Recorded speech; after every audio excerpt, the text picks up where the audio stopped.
Hi guys, welcome back to another episode on the HYM podcast. As you can see, we got a special person back today. I was going to say guest then, but he's actually a host of the show as well. It's just been a while. Sometimes host, yeah. Yeah, exactly. Co-host, mate. How you been? Yeah, good, thanks. How are you? Yeah, I'm not bad, mate. I've just been coming back from Mexico actually with FE. Of course, yeah. So I've managed, right, 6 hours time difference. I managed to be jet lagged going out there, obviously, and get on the time zone the night before I'm coming back. So now I'm jet lagged again. It's typical, isn't it? And then the sleep pattern's completely screwed for those couple of days either side. You're just tired the whole time. But it's what it is. I've been on the sim today, and I woke up absolutely shattered, and then finished the day like feeling like I could go for another few hours. Buzzing, yeah. Just need those espressos, don't you? Yeah. So what about you? What about you been up to anyway? Tell the people. Yeah, to be honest with you, I can't even remember last time I was on. So obviously I've been pretty busy out in Germany. Been there. I think I was home 7 days since April the 10th. And now I'm back again just from Spa. Previously to that was Red Bull Ring GT Masters. And previous to that was the Nürburgring 24 Hours. So yeah, been pretty busy and been going all right. It's been pretty successful though, isn't it? Yeah, in a way, in terms of pace has been good. So we were on pole at the 24, which was good. Obviously pretty wild conditions. So to get the pole there, I was very happy with. Unfortunately, we retired because of a technical issue in the race. But it is what it is. You can't win it every year. And then in Red Bull Ring, again, I was on pole there and we had a damper failure whilst leading. So that was one of those things again. Sometimes it just bites you in the arse and you can't do anything about it. And then we finished third on the Sunday. And then last night, or this early hours this morning, I got back from the Spa 24-hour test where we debuted our new BMW M4 GT3 baby at the SRO event, which again went top it as well. Yeah. Obviously to be fastest overall is very nice. We'll see how it develops. It's actually racing. It's got its first race this weekend in the hands of Jens Klingman and Sheldon van der Linde at the Nordschleife. So obviously all eyes will be on that. And yeah, after driving it the last few days, I'm pretty sure it'll be okay. You're not looking forward to going out to the M6 then? Well, yeah, it depends. We've got Zandvoort. Zandvoort next week and the week after. So it's high speed. The M6 tends to be quite all right then. So yeah, we could probably maximize our chances there. But yeah, the difference in performance with the M4 to the M6 is massive. So very much looking forward to getting my ass in the seat next year and sending that around instead. Yeah, well, our guest today actually has just had not his first taste, but he's currently having his first taste of GT machinery this year. He is F2 race winner, DTM race winner nowadays, F3 race winner, Toyota champion, Formula 4 race winner, done a bit, European Spanish F3 Open winner. Done your research, man. Mate, I'm just a big fan. Red Bull Junior. Where do I end? Keep going and going. Liam Lawson, there he is, already speaking. How you doing, mate? Yeah, good, man. Thank you very much for having me. Now, whereabouts are you? I am based in the UK in Milton Keynes. So, currently living in MK. So you on the sim much there, I guess, Red Bull quite a bit. I don't do so much of the F1 stuff yet. Yuri does more of the F1 sim, so he's in there quite a lot. But we have the junior sim that we use before every race weekend. So that's normally how many rounds we got? 9 rounds. So we got 8-9 times during the year. Yeah, well, that's something we've touched on with a few of the other guys because we are. I mean, if everyone listening's probably watched the other episodes, and we are getting through the F2 grid quite quickly here with guests. We've touched on it with a few other people about the weekend format, obviously this year, and season format in that case as well. So it's gone down from 12 races to 9 weekends, something like that. 3 races a weekend. Yeah. So I mean, it's your first season in F2, so you don't have anything to compare it to, I guess. But I guess with F3 last year, how is that kind of? Do you like it, or is it a bit of a hindrance? It's better on the race weekend because you get more time in the car. Because that's one of the things that, last year with F3, as you know, you get the one practice, the one quali, and then 2 races, and a lot of time sitting around. So it's nice with the extra session, but I don't know, the format, it helped me in Bahrain, and it also hurt me in other places, like in Baku. So I don't know. I'm kind of on the fence with it at the moment. I think it definitely rewards less qualifying, because you can sort of make up the reverse grid races, but it's also really bad if you have a bad quali. You're like 3 races going to be starting at the back of the grid most likely. So unless you're at a track that you can pass, but I'm kind of on the fence with it.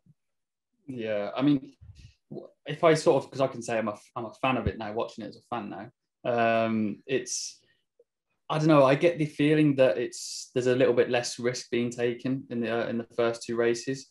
I'm not sure if that's how it feels to you guys in the car, but watching on TV, I don't know. It just seemed to be for the feature race coming first in previous years. Maybe there was, obviously you didn't want a DNF in that race, but especially in the sprint race the following Sunday, there was a lot more risk. Yeah, I think so as well. I think the first 2 races, like the mindset's always just trying to survive them and get to the feature race with like a decent stack of points already, because there's quite a lot available. So yeah, maybe. I mean, for me, I haven't really. The thing, Monaco you couldn't pass anyway, and Baku I was actually trying to take no risk at all, but I obviously got put in the wall there. So I don't know. I think from my side anyway, I haven't thought too differently with it. I think it's about like trying to survive and get as many points as possible before the feature race. Yeah, well, you say you can't overtake in Monaco, but you managed it. It was weird. Yeah, still, mate, it's pretty impressive to overtake around there. Having raced the track quite a few times myself, to be able to pass like there, wet or dry, in one of those cars, because people don't understand how wide and long the F2 car is in general, and how narrow Monaco is. Monaco is, yeah, it's pretty decent to pass still. When I first drove, it's like when I first drove in Macau. When I first drove out on track, I was just like, "There's no way you can push a car like on the limit around a track like this. It just doesn't.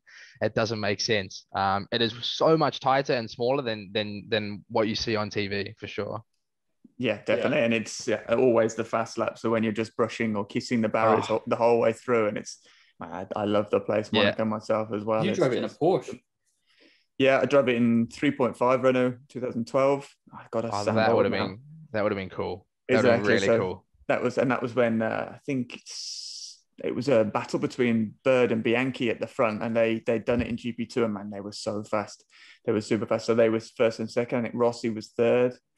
Then I think I was fifth or something like that, first time there. But physically, I was done. Yeah, because it was Michelin tires. Every lap was like 21s or 22s every lap, and yeah, it was mega. That's so nice. And then GP2, so nice. I did it 15. Actually, Richie Sanaway, who we'd spoke about before, before we came on, won the sprint race.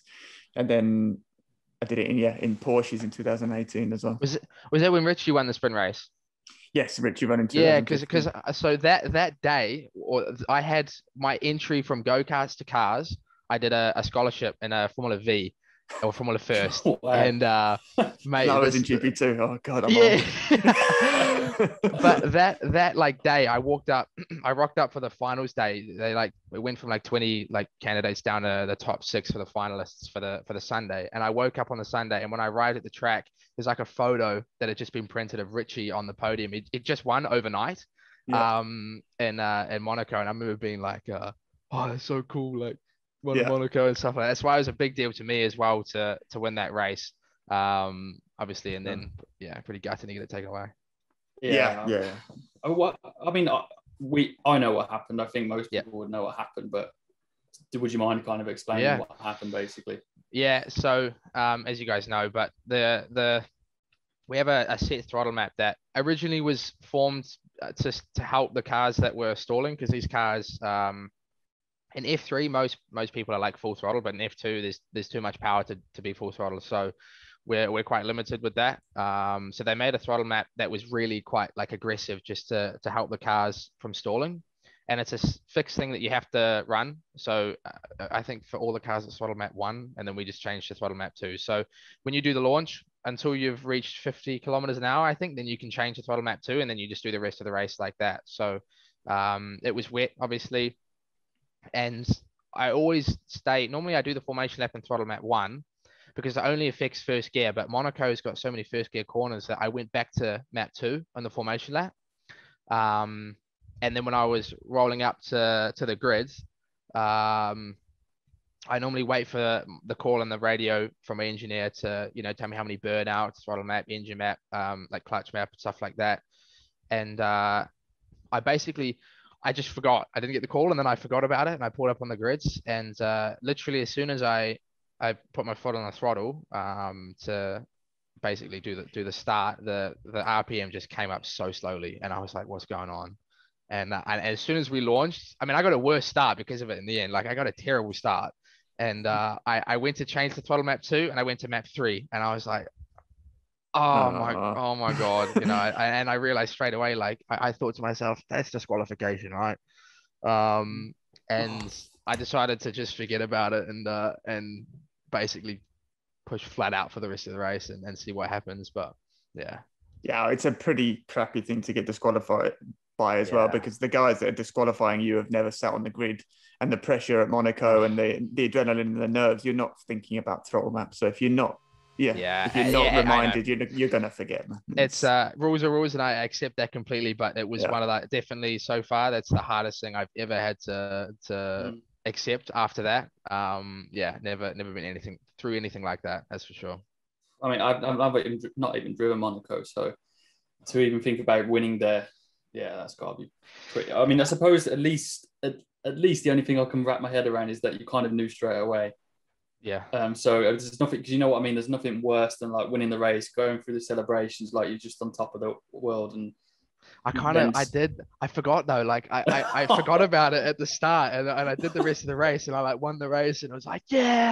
And I was out of the car, I was super happy, and I was thinking to myself, I'm pretty sure I started in the wrong throttle map when we were in the interview. There's like a photo that F2 posted when they announced it, and it's me in the interview just like looking really confused and thinking. And I'm pretty sure that's the moment that I realized I remembered that I started in the wrong map. But for me, that was, I mean, like I said, Richie won that race, the sprint race 5-6 years ago.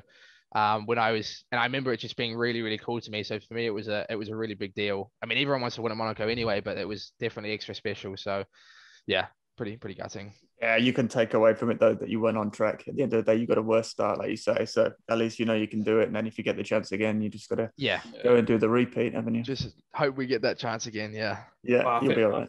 I think for the people that sort of look out for your career, will only look at that race as a positive. Yeah, sure. I hope so. Sure. I mean, pretty much the rest of not the whole season, but I mean, you've pretty much had a positive season so far, haven't you? I mean, you've come into first race of the year, I think, and won your first race. Yeah. The speed's been really good all year. Like straight away, we knew preseason testing was good. I think we have a strong lineup as well. Like Yuri as a teammate is he's more experienced than me, and he's quick. He's got more experience in these bigger cars, so it's quite good having a fast teammate like that. But for sure, the speed's been really, really good. We've just been missing every weekend, just trying to put the complete weekend together. We need a solid weekend to go through. And I thought Baku was going to be that, to be honest, with the pole. But obviously in the end, that didn't turn out to be it either. So we need to get on top of that. Yeah, because you guys are pretty quick, weren't you? I think you were 1-2 in qualifying Baku. Yeah, so in FP, I was like 1.6 seconds off Yuri in FP, and I was like, oh my God, I'm so slow. And I don't know, in quali, it's the same. I had this a couple of years ago when I did Macau for the first time, and everyone was saying to me before the weekend, don't crash in FP, make the most of track time. I'm sure you've been told this as well, like get through it. And I did all of FP in Macau and basically never went on the limit. And I got to quali and I was like, I don't even know what I'm doing. Like I haven't pushed the track properly yet. And I kind of had that in Baku a little bit. The practice wasn't on the limit. So I went into quali with just a mindset of, I don't care if I crash a car, I just need to fire it in everywhere. And it made such a difference. Yeah, it does. My engineers always said to me, the last 2 laps are the ones you push in practice. So you just build up and circulate, get the laps, figure out where everything is. And then 2 laps, then obviously you've got to figure out when quali is. But if you shunt, then it's not the end of the world. At least you've got your laps in. But if you do it on lap 2 or 3 in Monaco, then forget it. Your weekend's over. I imagine it's quite a funny one though, because I've done Norris Ring, Po, and Macau quite a few times each one, but none of them on an F3, F2 weekend, basically. So I've always had practice to like build up to it and stuff. Like I remember doing Macau for the first time. My engineer, Lane, who's I think he's now Nick Cassidy's engineer actually in Virgin. Formula E, and he was just on me the whole prep. You do not crash in free practice one. Do not crash in free practice one. I did the whole thing just like cruising, and at some point I was P6 with like 2 laps to go, and I thought, wow, I'm just a hero. I'm not even trying. And then decided to push last lap, and I came so close to one of the biggest crashes I've ever had on the second to last corner of the last lap of free practice one, and it well, I wouldn't say it shit me up, but it was just like, well, you don't do that again. So in Q1 I was nowhere after that, and I can only imagine on an F3 F2 weekend you only have free practice. You don't have two qualies or 2 free practices like you have in Macau and stuff. That's got to be pretty, because you can't exactly build up to it as comfortably as you would like. No, and one of the hardest things is going from, like in Baku, we went from medium to super soft in quali, and so we only drove the medium in free practice, and then you go straight to a super soft where you got to just know how, because sorry, you know, the first lap, maybe second push lap, but you just have to know where to push everything and step everything up. And I think that's one of the biggest things when I first drove on Pirellis. That was the hardest thing I had to learn. You know, on other tires, you can do lap after lap after lap and sort of build up. And then, you know, your 4th lap, you put it out there. But with the Pirelli, you just got to get straight on it. And over the lap, the balance is changing as well with the tire going away. So it's definitely a unique situation. Do you think, like on a street track though, going like 2 steps softer for quality sort of all of a sudden gives you this like confidence? Because it's not the same comparison, but I did 1 F2 race in Sochi last year, and we did, I think we're mediums to ultra soft, I think it was. Well, they're purple, that's all I know. I think it's super soft, yeah. Is it? I think it is. Well, if it is this year. And I remember feeling like I was absolutely nowhere in free practice on mediums, just like I couldn't, you know, the turbo of the car, the lag, the weight of it, the 18-inch wheels, whatever. And then put the super softs on quali, and I was P9 on the first run. Yeah. And I was like, I could be on pole. Like, I don't know, I just got all this confidence out of nowhere, and then screwed the second run, obviously, but we won't talk about that. But yeah, do you think that's I think that sort of maybe helped you? For me, at least, it did, because I went from being absolutely nowhere to the first lap in quali, P2 or something, P2 or P4. From nowhere, and as soon as I got the call, I think it was second. Yeah, it was P2. As soon as I got the call, you're P2. That was everything I needed to be like, now I can do it. I know I can do this. The rest of the quali, I know that we're fast enough, and it gave me so much confidence just nailing the first lap. But I think you're right. Making that jump on the compound gives you so much more grip that you just have so much more confidence. Yeah, it's better that way around than the other, isn't it? When you feel like you've done the best lap of your life and your engineer goes, you P12. Yeah, mate. I only P12. I've done some and I've been like P28, mate. Oh, no. Oh, no. Oh, dear. And so you're with Hitech this year? Yeah. Hitech this year. So second year with Hitech. I did F3 with the team last year. Completely new group of guys, which is it's cool to work with new people, and they're really, really on it, which is good. So yeah, really happy with the team side of things, with where we are. I'm pretty happy with it.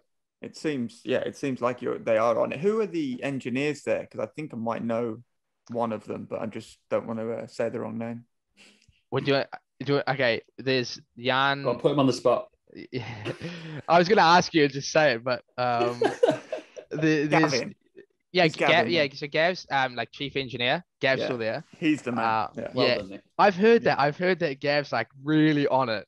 He's super on it. He ran me so he was iSport back in GP2 days, so they've been in GP2 for forever. And then himself and a guy called Richard Selwyn, they came to World Series at the end of my first year in 2012. And actually after that, they both live in Norfolk, and they Richard Selwyn, who is Gav's partner, basically, he saved my career when he took me to Carrera Cup out of single seaters, and he engineered me there. So I have quite a strong connection with those two guys, and I know running a car, there's not many people better than those two guys as a combo. So I'm not surprised. The car's nice to drive. But Gav is really good. Like really, he's always he sits next to me. So I have my engineer. I got Alan, and Yuri's got Jan, and then Gav sits over here next to me, and he's always like working away, and I like occasionally like look over, and he's just like doing stuff. I mean, I'm looking at it, I have no idea what he's doing, No. but he's doing something, and it looks complicated. So Yeah, I know they've got super clever like simulation programs, and all with strategy and everything. He's bang on it most of the time, if not all the time. So yeah, happy days. I was actually Jan was my engineer in Formula Renault. Oh, really? Yeah, he ran me in 2015 in Eurocup. But he actually, I mean, the car that he used to work for Coronan GP. So they won. They were like, it was them and Joseph Kaufman were like the main two teams in Formula Renault for a few years. And they had this quite renowned car setup where the car was heavily on the nose and quite unstable to drive. And I didn't really know it then, but I found out I liked driving with a pointy car, but Jan kind of taught me how to drive it. Yeah. In a roundabout way, like especially like overlapping and holding throttle under braking and changing the balance with the pedals and things like that, and especially in high speed corners. But yeah, I always speak to Jan when I see him in the paddock, because it's sort of like one of those guys you look back on and think, wow, yeah, like Nick with Gav, like you really helped me type thing. Yeah. Well, so my engineer Alan was, I think he was chief engineer at Racing Engineering, I think, a couple of years ago. And it's like the first time when I came to F2 and did the first testing, where he's like looking at it, like, it's good when an engineer looks at the data and can tell you exactly what the car's doing without you even saying anything. Pretty much, like you can see what the car, like you can see when the car's on the nose or on the, before he even looks at like overall balance and stuff like that. And he was like the stuff. I mean, just an overload of information for me to learn in the first test. And it was a big eye opener, that's for sure. When you think every year you go into a new category, you think like you're like, I pretty much, I think I'm ready for everything, and then you just learn so much new stuff. It's really cool. Yeah. Do you know what not winds me up, because that's a bit exaggerating, but when an engineer, you sort of like say you got understeer in the car and you purposely don't want to make it worse. So you might be on your quali lap or something. And you go into the limit of the front tire, no further than that. But on the data, it doesn't show up as massive chronic understeer. And you're like, I've got understeer 4 out of 5, mate. Help me. And they're just going, I don't see understeer. My God. That's because I'm having to drive around it, mate. Like, help me. I've gone through that so much. You have no idea how much. Oh my God, yes. And obviously, if the car's under, you're not just gonna wind a whole bunch of lock into it and like, the car's understeer. You can feel it. Yeah, it's so funny. But that's why you need trust in each other. Because you need to be able to trust them, and that to be honest, that's when they say stuff like that kind of throws the trust out the window. I used to have an engineer that when I first learned everything, it was like he used to tell me when the car was understeering, I still remember it so clearly. The car had like this, and it's an F4, had a lot of understeer. And he said to me to just turn more and like and just keep winding lock into it. So I'm like driving around, get the old lorry. So much lock. That'll make it worse. That'll make it better, won't it? It's amazing. Well, it's lower levels, I kind of understand it a little bit, to be honest. Why engineers like that are down there, but I mean, I'm not innocent, I suppose, so I better shut my mouth a little bit. But yeah, I mean, I just want to touch, because I drove for Hitech in 2017 as well. So I did Formula 3 with Ollie and that, and it was a completely different team back then. I mean, I had Christopher, I think, still in the F3 team. So he ran me in the second half of that year. But yeah, I had a really good year with Hitech. We finished 5th that year, and I look back at it fondly. Ollie's a top bloke, isn't he? Yeah, he is. He's really cool. Really cool. To do what he's done in his career, I mean, he's obviously... many people might not know actually, but might know he runs Hitech. Ollie Oak's the boss of Hitech. That he was actually karting world champion and a Red Bull Junior as well. And exactly right, because I'm going to make Ollie feel old now. When I was looking to go to cars, I went to Donington, and he was a Red Bull Junior at the time, and I was just starting my karting career. So he's already world champ, and he was a Red Bull Junior at Donington, racing there against all sorts. I think Bottas and Ricciardo around that time, maybe a little bit before. Yeah, because he's like 3 or 4 years older than you, I think. Yeah, I guess so. Yeah, I guess so. I He's don't like actually 33 or something like that. 33. Okay. But Yeah, I might be selling him short there. sorry. But yeah, he's a top bloke, like one of the best team bosses I've had. Yeah, he's cool. Really, really cool. And like I remember with Christoph as well last year in F3, I've never had, I mean, he cuts it so close on everything, on weight, on like it is always like 0.000 every single time. Everything's on the margin. Mate, you've got to ask him about last qualifying of F3 of the season 2017, right? I can't remember where we finished. We were only fourth or something like that, but we were P nowhere until the last lap, and I could not get a lap. I just kept on getting blocked. And last lap, he goes, right, just finished. I was on a good lap after 1 or 2 sectors or something, but we were supposed to box. Like that was it. We ran out of fuel otherwise. Yeah. And he said, just cross the line because otherwise we're P17 or something like that. And I pulled over exit turn 1 in Hockenheim on the inside. I should have. He said we're going to get DQ'd. Like we're going to be underweight. We're going to be out of fuel. The exhaust had broken or something like that. We should have been DQ'd on 4 different for stopping after the line. You weren't allowed to do that. And somehow we got through. Somehow they passed us and we started the race like 5th, 4th, whatever. But yeah, I know what you mean. He cuts everything on. I've never met any bloke who does it any better than that. Yeah, he was really good like that. That was definitely one thing. Like every morning, weigh yourself before every single time you even stand in the car. You got to weigh yourself, and it's to the absolute 0.0 all the time. I mean, makes sense. That's how it should be, really. I guess. I mean, you've got to cut it fine because I'm sure other people maybe not so fine, but yeah, I think you've got to do that because it's all small margins. Well, we never got DQ'd, so. It was never too much, but it was always definitely on the limit. So he's good at that. Yeah, he definitely is good at that. Let's just touch on obviously the fact that I think a bit surprisingly, at least it was to me this year when I saw you entered to do DTM. So how did that come about? Because I think it's a bit of a bucking the trend kind of thing, isn't it? Really, for like a junior driver, top of his game, Red Bull F1 backed to go and do a GT championship. Effectively, I know DTM has been top level touring car championship for years, but it's a GT category now. Oh mate, I was just as surprised. Honestly, I didn't see it coming at all. I was like, I was getting ready for my F2 season. I was big. This is the year. You got to nail it. And and out of nowhere, I went. It was last year, so F2 had been confirmed, not officially, but it had been confirmed. We knew it was happening. I'd just come home. I'd just come home from the Bahrain end of season test. I was in quarantine in New Zealand in a hotel. And I got a call from my manager, and he was like, "I'm speaking to Dr. Marco in about 10 minutes." And we were like, trying to work out what it was going to be about. We were freaking out, like, what have we not done?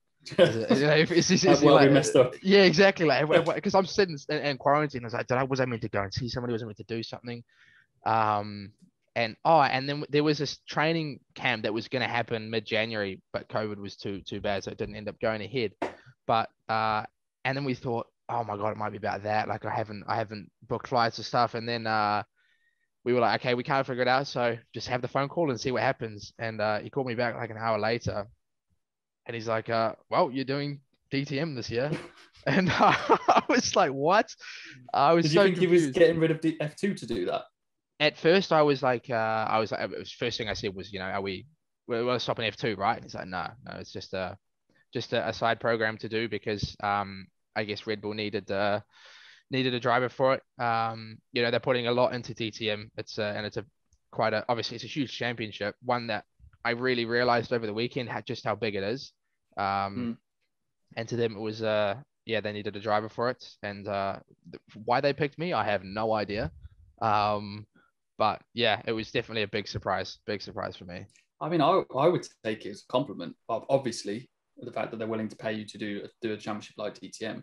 But I mean, like the fact that they're willing to put you, a single-seater driver, hadn't driven a GT car, I don't think, before, and put you up against that level of competition. Like it's as Red Bull do, it's a bit of a sink or swim situation, isn't it? But I mean, I think they and the fact that you've gone into your first race weekend and finished first and second, I mean, you're pretty high up in the list right now, I would imagine.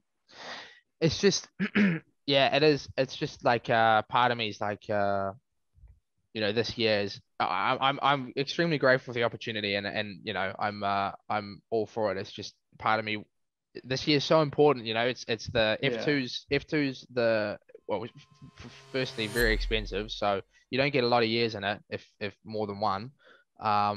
And it's kind of the year that I need to. This is the year I got to nail it. You know, to make F1. It's a really big deal. So in a way, at the start, I was quite nervous when we were doing testing for DTM because I was going back between the cars. And when we had the Barcelona, the last preseason test we had, and I just driven DTM. I just done a test in Hockenheim or Lausitzring, and I started and I was like 1.8 seconds off my first push in F2, and I was just like so angry. I couldn't. I was 18 sector 1, 16 sector 2, and I was just like, this is stupid. I can't, you know. And now it's got better, but it's definitely a quite a big step going between the cars, and it's definitely gone in my mind. You know, I don't want it to take away from F2 at all because I need to nail this year. You know. I get that completely. When I first went to Carrera Cup, I was doing a lot, like I still am, of the F1 sim work. And obviously in the Carrera Cup, you've got no ABS, no traction control, no downforce whatsoever. And I was doing 3 days a week on the sim and then jumping in between the two. And my first year I found really quite tricky. Yeah. And then the second year I was like, okay, now I understand you have to have 2 completely different brains and then you can get on with it. But I was already done my single-seater career, so to speak, so not quite in a similar position, but I know what you mean with the driving styles. It's so different. Very, very different. So different. Yeah, very, very different. And how are you enjoying it? Obviously, I know all the guys that you're racing with, so first of all, respect for going out and winning the race. Yeah, I mean, for me, I'm finding it's good. It's good so far. It's like you say, so different. But no, it's been good so far. It's really like actually first of all, the race that I won, I had the aircon didn't work. I know I probably sound like a pussy for saying that, but you kind of need it in a way, especially when it was like 30. It was like 35 degrees at Monza, and you normally drive with it on. It's a normal thing to drive these cars with the aircon. Yes, at least having the fan. So mine was switched off, and I didn't know. And it was my first race, so I'm thinking, holy, like this is seriously hot. Halfway through, and I had my little window closed as well, and I was determined not to open this little window, but I was like, yeah, for exactly for drag. But I was like really not in a good way. The last 5 laps I was dizzy. I was like and I got out of the car afterwards, and I mean I looked terrible. I looked like I just run an Ironman. And the other 2 guys up there with me, April and Gotts, they were like, it looked all right, and I was like, how do you do this for longer than an hour? And they were like, yeah, normally do double stints and stuff like that. And they were kind of looking at me like, you should be fit enough for this.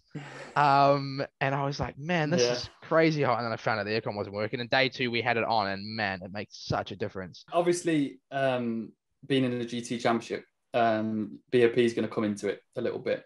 And obviously, someone like you dealing with in single seaters where it's all about, you know, the best you can be with you and your team and trying to look good to Red Bull, obviously, and trying to get a seat in F1.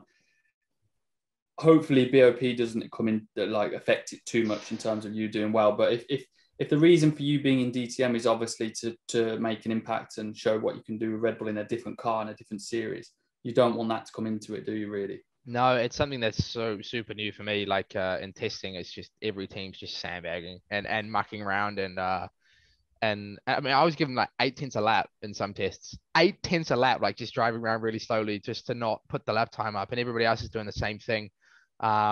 It's really big, the BOP, and it changes a lot. Like we went from day one. It's kind of stupid because we qualified. I mean, my lap in quali was probably the best over the whole weekends. It was really, really good, and it was only good enough for P7. And Mercedes were 1, 2, 3, 4, 5. Then there was a Lambo. Lambo hadn't done any of the preseason testing, the official test, or any of the BOP sessions. They just rocked up for the first round. So we were all like, how have they worked out their BOP? And for quali 1, we were P7.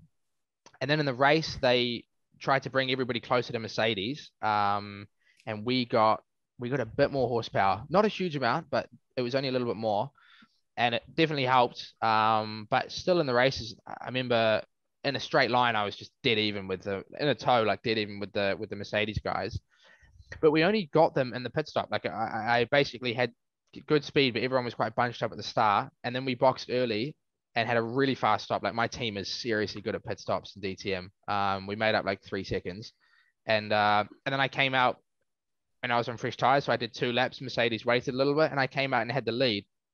But it's not like we pulled away from the field and dominated. We were 2 seconds gap pretty much the whole race, 2 or 3 seconds, and I was not, I wasn't flat out, but I wasn't saving a lot. For example, like the tires were going away, and we won the race, and they were like, Ferrari, you were way too fast. Let's add 30 kilos for Sunday. And then the 30 for quali, it wasn't actually that bad. Like I still had a really nice lap and put on a P2. But then in the race, I had the success ballast from winning, so another 25 kilos. So I had 55 more kilos in the car from Saturday to Sunday. And mate, I was just like dog slow in the race. I was getting when there's a slow guy in front of you and you're just trying to clear them as quickly as possible to not let the leader get. I was that slow guy. And people were just lunging me from like 50 meters back and hitting my door. And I felt like I was invisible for the first 3 laps until I ended up spinning rounds. But yeah, BOP is definitely something that is new, and every team has got their own way of trying to get around it in the best way possible. But there's going to be a lot of change. BMW went from qualifying for 14th to qualifying 3rd. From Saturday to Sunday as well. So yeah, and also because it's a new championship, they haven't taken the SRO's platform of BOP because they're doing their own thing within DTM, and they're making the cars faster. I'm sure the first half a year will be them feeling it out on what type of circuit, which car is going to be better, because obviously the Ferrari is going to be better tire wear than most because of its short wheelbase, and usually it's a lighter car. But then who can extract the most amount of power? From my reckoning, it's probably Mercedes. In terms of actually how far they can turn it up. The M6 will be definitely good at some circuits. So fast in a straight line. Like the BMW is and the Lambo. Like in the Sunday race, I was behind one of the Lambos. It's the I'm not sure. I don't know what her name is. It's probably really bad at me. Or... No, that's a guy. Esme. Yeah. She was in front of me, and like every time we got to the straight, she just pulled like 3 car lengths on me, and like it took me so long to get past. It was really like really difficult. And the BMW is the same. Any time you get behind them, it's like a known thing now apparently that when you get behind a BMW, you can't overtake them because they're straight line. And you can see the differences with the different manufacturers, like where the cars are good and where they're bad. For example, with Audi, I basically pulled out of I can't remember who it was on. It was on Nico Muller. I like pulled out of turn 2, crossed over, and pretty much cleared him. Like I was like, wow, we got some power on the Audis. And then about 100 meters later, he just hauls up next to me and clears me before the next corner. And so like even in a straight line, the differences between like the out of the exit of the corner and then like top end speed as well. It's a different torque ranges because they're mapping them all with a different BOP. It's very you kind of learn, okay, this car is going to be fast here at this point of the straight, and then you know whether to bother covering. Obviously, you've done one race in the GT or DTM style format, but you'll get quite fast who is fast at one position, and then you'll be able to make even better decisions. To not that you've made bad decisions, but obviously you've won a race already in DTM. That's one more race than I have, so pretty good. I actually hadn't realised the other day until I asked the question why Porsche weren't doing DTM, and it's because they can't get enough power out of it. I heard. Yeah, maybe that's true. Yeah. Yeah, so I think they run maximum. I think they can run 530 horsepower. And I don't know exact numbers for the other manufacturers, but that isn't particularly high. So then when their DTM have decided that they can run as much power as possible for the cars, or as close to as possible, then although the Porsche, I'm sure, is a fantastic car around the corners, you're just hemorrhaging so much speed in the straight line, it doesn't make sense. Yeah, and in the end, we're actually running really low to bring everybody closer. We're not running anywhere near as high as we could, but I guess before the season, that was like probably too much of a risk. Yeah. Someone I want to ask as well is obviously your teammates with Alex. This year. So how I know this is you're the guest, but how is his feeling, coming out of an F1 car to jumping into a GT car? Yeah, I mean, for both of us, it feels pretty horrible to drive, but because it's single seater, it's a great car. And one thing that I noticed is that you notice that you're in a really, nice, well-made supercar with the gear shifts, with everything. The way it feels is so much nicer, more refined than an F2 car, for example. But he's really like his feedback and his technical mind, the way he feels the car is quite good. Coming from F1, like it's really interesting for me to learn and sort of see the knowledge that he gets from the car every time he drives it. But yeah, he had some brake issues on the weekends, so he was struggling with like efficiency in the braking, and that's why he was struggling with the car. But otherwise, I think he doesn't mind it too much. Yeah, I can only guess, but I reckon there's probably going to be some like comparisons drawn between the two of you, I would imagine, through the year, from above, I would guess. Yeah, I guess, but I don't know how can you say, well, if it's for, depends on what it's for. If it's for example, if it's for single seaters, if it's for F1, or how can you judge two guys in a GT car? Because I have thought about that as well, but I don't know, or it's for future GT drives in Red Bull, or if depending on what their plans are. But I'm not too sure. I think we're completely different points, obviously. So it hasn't felt like competition. Same with Yuri, actually. First Red Bull driver teammate I've had it doesn't feel like you're at each other's throats the whole time. As guys who are aiming for the same thing and have to kind of beat each other for the same thing. Yeah, well, that in the end, that only helps both of you. Yeah, so much better. Yeah, and it gets more and more like that, actually, when you come over to the GT world or in general. You can see the relationship or the working relationship between Perez and Verstappen this year actually is really quite good. And it's for sure helping the team move forward in general. So you can see when all the guys are working in unison, it definitely helps. But back to the comparisons, they won't be making a comparison on driver skill for a single seater for sure. But what it has done for both of you is, look, there's only 20 whatever seats in Formula One. Even if you weren't to get a drive over there, and it's something that everyone has to think about at some point in the career, you've already showed in your first race weekend that you're a GT or a DTM race winner. So you've got a career there already, which is perfect and can make you relax and actually probably help you in your Formula 2 career, because it's not like you're going to stop at any point. Yeah, it's a good point.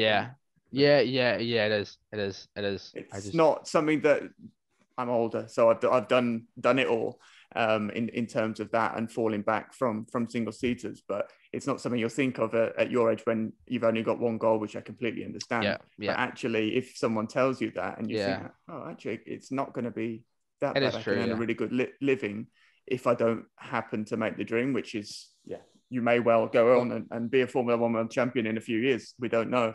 But you've already proved yourself in the world to all these manufacturers. So it's only another, tying the bow. Yeah, it's really true. It is really, really true. Right. Instead of F1 or bust, it's like F1 or, professional career. Yeah. Kind of Although it feels like F1 or bust, I'm not going to lie. Yeah, well, that's what you need to... Yeah. You need to keep telling yourself, particularly now, it's F1 or bust, because it will make you, obviously, strive you're towards the right. top. Yeah. At least there is a good chance that if that doesn't happen, that there is a seat elsewhere for me. Yeah, exactly. And obviously I'm not taking I'm not trying to tell you that or think about something different. But at my stage in when I was in single seaters or the same stage, I wish I had something to fall back on, because then when it did fall away, actually I thought I'm completely screwed and I'm going to quit and that's it. But I didn't. So having that opportunity is only a good thing. So it's pretty cool. I can put my what's the phrase? I don't know. Throw my hat in the ring with that one. Because I mean, honestly, mate, like you're gonna go to F1. You're good enough to go to F1. You're good enough to be an F1 world champion. We all think that, and we'll probably know we can do that at some level. Me, in my case, I was racing F3 to get a professional career elsewhere. And now I'm trying to get into GTs and Formula E and things like that. And you wouldn't believe, like I've won races everywhere I've been. I only won a championship in F4, but I've won races everywhere else. And you would not believe that Nick would have been the same, I'm pretty sure, at the time, until he'd done Porsche and things like this. They don't care. Like, they want to say that you ask them, okay, can I have a drive in Spa 24? Can I have a drive in Nürburgring 24? Can I go and do GT World Challenge or whatever? And they say, what experience have you got? Oh, none. Well, I've won races everywhere else. And it's like, well, yeah, but are you quick in a GT car? Well, of course I am. And that's what I'm finding at the moment. Really? And it looks like, yeah, honestly, mate, you wouldn't believe it until it happens. That's what I've been surprised at, because I thought I'd just walk into a seat. Yeah. It's really true. I remember so I'd been in contact actually asking BMW for a drive in DTM when it was the older DTM since 2011. Every year, just nagging, nothing until my first year in Carrera Cup in 2016. And then I got like a few more replies in 2017 when I started doing well. They were like, oh, you've made the transition to GTs. We see you want to take that route. Come and have a chat. So it took a while to get over there. And now that you've, like I say, you've already ticked that mark, it's even if you say you go to F1 and you become multiple world champion, you've already got GT experience. So if you wanted to, after your F1 career, you just pop back, win a few more DTM races, happy days, you know? It's cool. Honestly, mate, it would work like that. Like you could be 15 years apart from DTM race wins, but they wouldn't, they'd still say, oh yeah, well, you won a DTM race 15 years ago. Yeah, you got GT experience. Yeah. It's mint. Yeah, it's just the way it is. So yeah, I mean, you've absolutely got to focus on F1 though, but I think me and Nick we've gone past that point, and Nick's obviously gone fully past that point and got a professional career. I'm in limbo at the moment, hopefully going to do the same. Yeah. But it's where I am now. It would be nice to have known that I would have done a DTM race like yourself and won a race like whilst I was in single seaters. Now I'm here, basically. Yeah. But yeah, I think you've got to focus on F1, absolutely. But it sounds like it's more for Red Bull than it is for obviously you or Alex, or I think even Nick Cassidy's doing it with you, isn't he? Yeah. It fills in for when Alex can't do it. So it is more of a obviously it's a great opportunity for me, but it is they obviously needed the drivers, and I realize now more than the start how big of a deal this is for Red Bull. They're putting a lot into this championship. It's a really big thing for them. So it's pretty cool that I get to be the guy, or me and Alex get to be the guys that are sort of filling that role.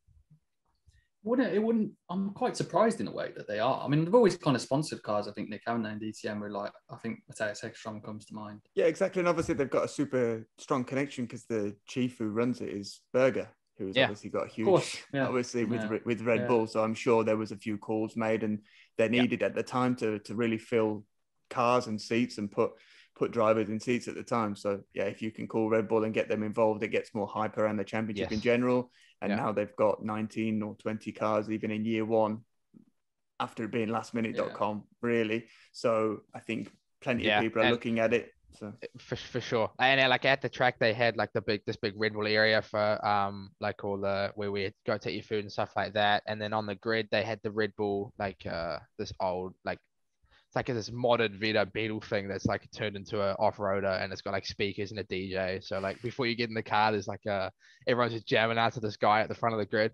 But it is really they are putting a lot into this. So yeah, as I said, it's pretty cool to be filling that role. Yeah, I mean, I suppose at the end of the day, it's marketing for them. Especially to the German market. DTM is quite big in Germany, I think. Yeah. But why? One question I do have though is why Ferrari? Yeah, I was very surprised because we didn't know what the car was going to be at the start. So I knew I was going to be doing it, but I had no idea. We had no idea what car. And Ferrari was the last thing I thought that was going to be the car we'd be driving. I was thinking. I've got a theory on this. What's that? Berger drove for Ferrari. What, in F1? Yeah, he did. Yeah. So there's a connection there, bringing them both together. Yeah. Making a deal. That's.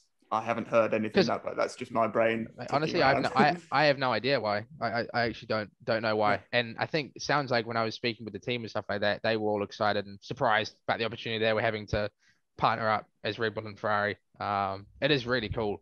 It's so different. It's weird, you know, because we have on the race weekend there's AF Corse who are the team and run the car and stuff, but then there's lots of Ferrari guys who even have a Ferrari truck that we spend a lot of time in working with the Ferrari guys. And it's like normally these guys are my enemies. Yeah. And I'm you know, working with them here, so it's quite cool. Yeah, I think from the outside it looks a bit strange, to be honest. Like when Nick says that, it kind of I can kind of see that happening. But it just seems a bit strange. Like, you know, it would be the same if you were running a Mercedes car. You'd think it was a bit weird. But I suppose they also probably look at it and go, what do they think is going to be best for the series with BOP and taking into account and things like that, I guess. But yeah, how do you find to drive it, generally speaking, the Ferrari? It's good. I was surprised by how it does move around quite a lot, and you can sort of wheel it, you know, you can get up on it, and it's not you know, it's not like a bus or anything like that, like, you know, people describe driving GTs as. It's quite good, and having the unrestricted power as well, is from what it sounds like, compared to people who've drove with the restricted power, it's quite a lot better as well. It makes the car a lot better. The bit that I sort of don't like, or when I first drove the car, I used to just turn the traction off because I hated it.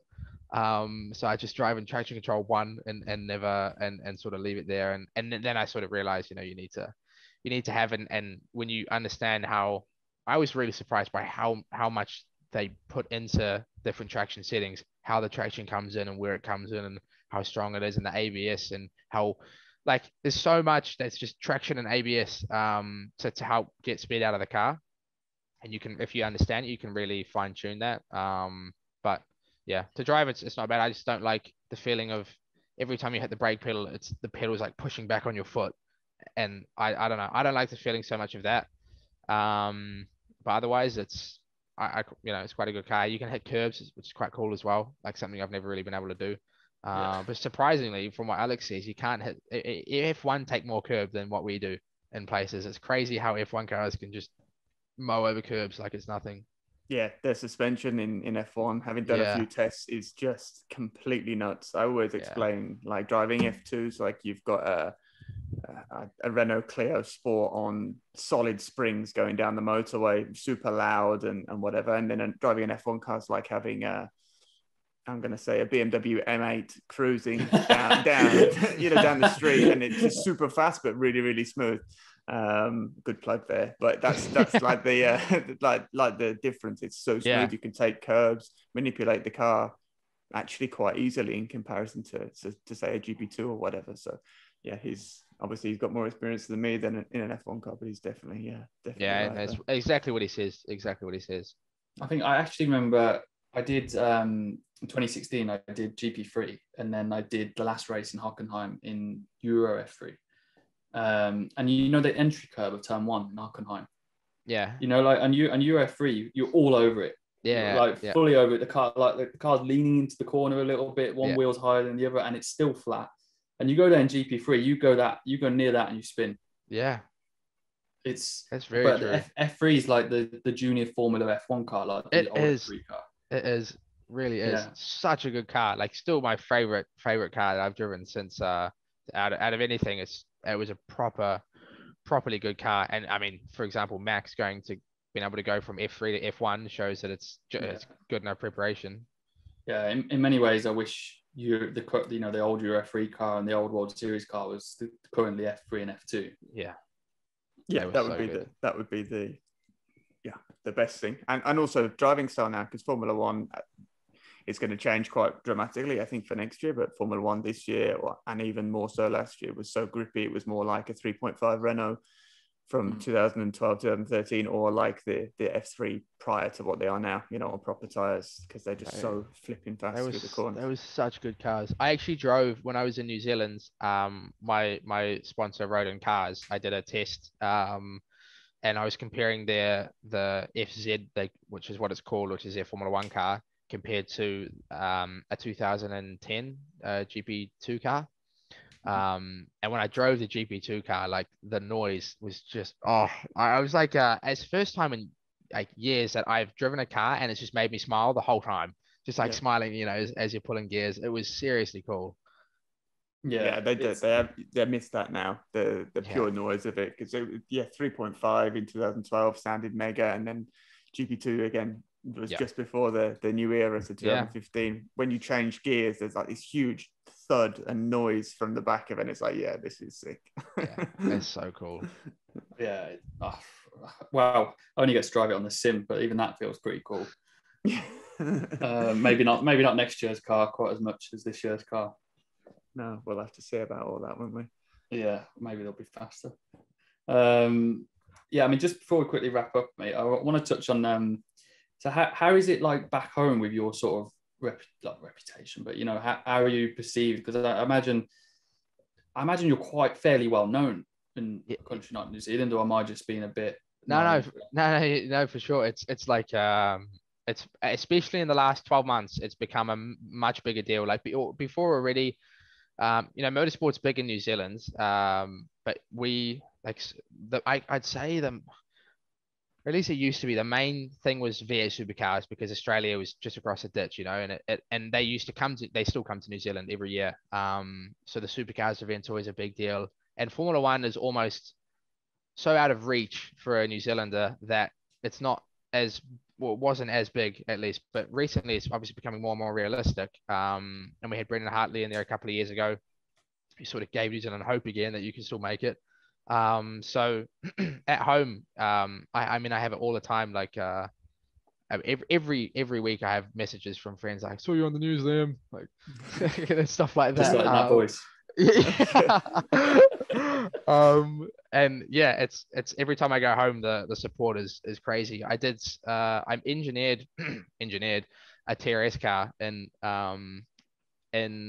the TRS championship just gone. It was one of my mates driving, and I did like the first round as his engineer, but I wasn't doing everything. But and just working on that weekend, it was a huge crowd coming to watch the race, and I swear I couldn't walk to get to the bathroom. It took me like half an hour, just from the amount of people that were. Yeah, it's crazy. Really, really cool though. Like to see the support. And the races, the F2 races, are on Spark Sport in New Zealand, and I'm pretty sure last year they like made a separate section and named it like Awesome Lawson for all the F3 races. And cool. they put it in there. So it's pretty cool. It's quite surreal, I imagine. Yeah, it is. But it is. Sort of, you know, you grew up with your friends as well, and now even them, that for them they're seeing you on TV and things like that. Yeah, sometimes it's like sometimes I don't like it, because I'll talk to somebody I hadn't spoken to in, I don't know, a year or something like that, one of my old friends, and I can see that they're talking to me differently. You know, they're nervous to talk to me, or they're like, "Oh wow, Liam, look what you're doing and stuff," and it's just like, dude, just don't treat me any differently, please. Yeah. Yeah. Imagine if you got to F1 and there was a New Zealand Grand Prix.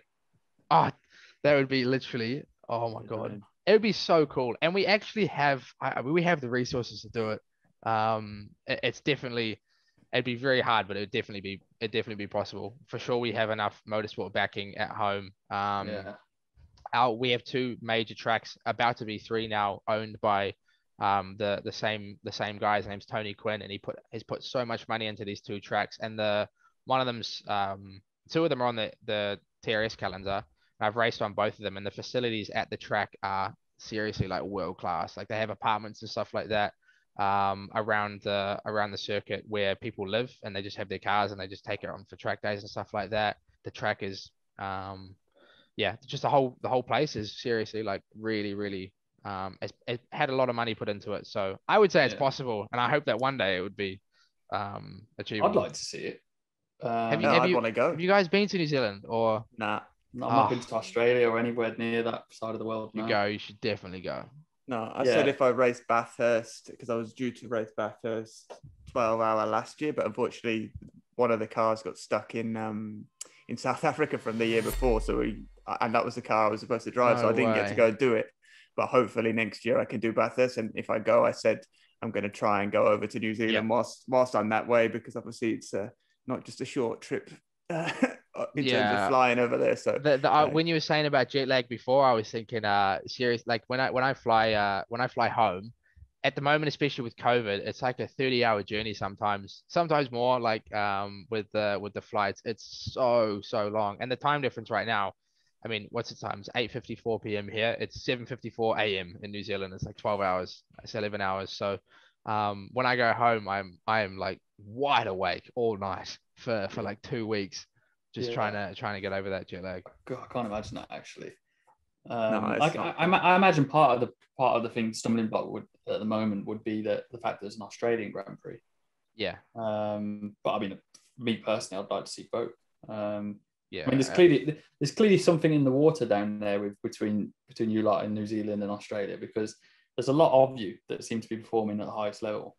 Yeah, it's weird. Like, and from Australia as well, but from New Zealand, we definitely, in all sports really, I think we punch above our weight quite a bit, which is quite cool. But I think it's also because there's very few Kiwis that are successful, but the ones that are overseas are normally successful. I think it's because there's so few of them. So the ones that are there are just like the good ones, if you know what I mean.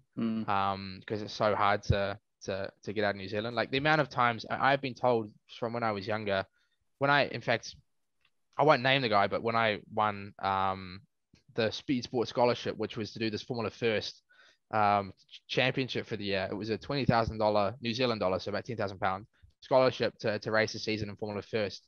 And I was doing it, and it already, then my dream was Formula One, and I was saying that, that's what I wanted to do. And by somebody who is very, very highly rated in New Zealand and is very successful New Zealand racing driver, told me that it's not possible and don't bother. Just don't even try. And the amount of times I've been told this from just being from New Zealand is crazy. I'm sure probably Marcus has had the same thing as well. It just always seems so unachievable. Well, it always seems so unachievable until it's done. Yeah, exactly. And you're showing them, so yeah, nice one. Hopefully, exactly. Hopefully we can seal the deal, but it's still, even though it's weird, because even though it's F2, which is effectively the step below, it still feels very, very far away. Yeah, sure, but you're in the best position. I mean, with Red Bull, it's shown year upon year, if you can get the results, which you are clearly doing, both now in DTM, which is not exactly where you want to be quite now, but it's still good to be doing well and performing, and it shows you're very adaptable, so they'll be happy about that. But then if you perform in F2, for sure you'll get a test. I'm sure you'll do the job there, because from experience, I found driving an F1 car actually a bit easier, because you've got so many switches that you can, I've got oversteer, okay, well, lock the diff in sector 3 in Barcelona, all that kind of things. And the amount of information you can relay back to the engineers to get in the window is so good.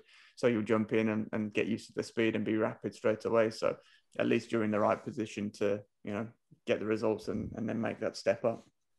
Yeah, I hope so. You'll have to do that, get into F1, win races, maybe a world championship, and then you'll come on back and on not the podcast. Forget who we are, Yeah, no way. You'll come back on the podcast, mate, and then we'll just be away and gone then.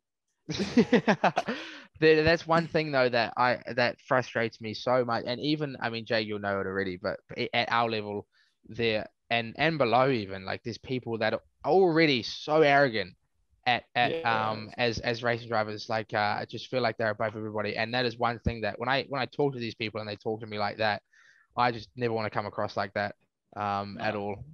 No need to be. I don't see why you've got to be confident, but I don't see why you have to put an act on. Yeah, exactly. No, I mean, from recent experience, I was in the sim with Vettel 2 or 3 weeks ago or something like that. And it was literally like talking to someone I'd raced go-karts in. He was so down to earth, so good to asking my opinions on things. And I was like, almost a bit like, hang on, mate, you're the 4-time world champion. You just tell me what you want and I'll help if I can, kind of thing. He was so open. Yeah, anything. He said, sorry. But he was so open, so down to earth, and after Baku, I know he was at Aston having a beer with the boys and went and showed the trophy. And that's really what everyone should be like.